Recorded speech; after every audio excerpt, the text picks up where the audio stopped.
అందరి లైఫ్ ఏమంత ఈజీగా ఉండదు అనే మాట నేను నా లైఫ్ జర్నీలో చూసిన.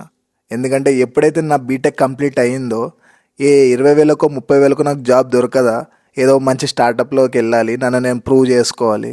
అండ్ ఇఫ్ ఇన్ కేస్ అది కూడా వర్కౌట్ కాకపోతే కొన్ని సేవింగ్స్ ఉన్నాయి, దాంతోపాటు ఏదైనా ఒక బిజినెస్ స్టార్ట్ చేయాలి అనే ఇంటెన్షన్తో పాటే అందరి మిడిల్ క్లాస్ లైఫ్లో ఏదో చేయాలి, సాధించాలి అనేటట్టే మైండ్ సెట్ నాది కూడా.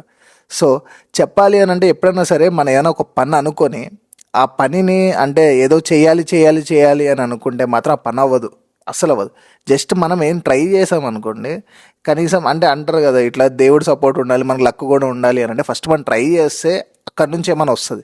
అది మానేసి ఇంట్లో కూర్చొని అయిపోవాలి అది అవ్వదు. నేను లిటరలీ 1 to 1.5 year ఒక మంచి ఆర్కిటెక్ట్ దగ్గర వర్క్ చేసిన. అక్కడ నేను ఎక్స్పీరియన్స్ గెయిన్ చేసిన.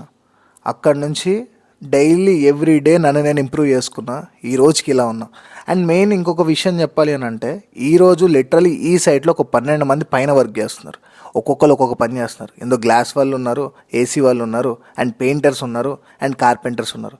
ఇందులో ఒక్కొక్కరి లైఫ్ ఒక్కొక్కరిది, బట్ అందరు కలిస్తేనే ఈరోజు ఈ అవుట్పుట్ వస్తుంది. ఇక్కడ ఎవరు తక్కువ కాదు, ప్రతి ఒక్కరి కష్టం ఇందులో చాలా ఇంపార్టెంట్. సో వాళ్ళ వేలో వాళ్ళు కష్టపడుతున్నారు కాబట్టి ఈరోజు వాళ్ళ ఫ్యామిలీని వాళ్ళు లీడ్ చేయగలుగుతున్నారు.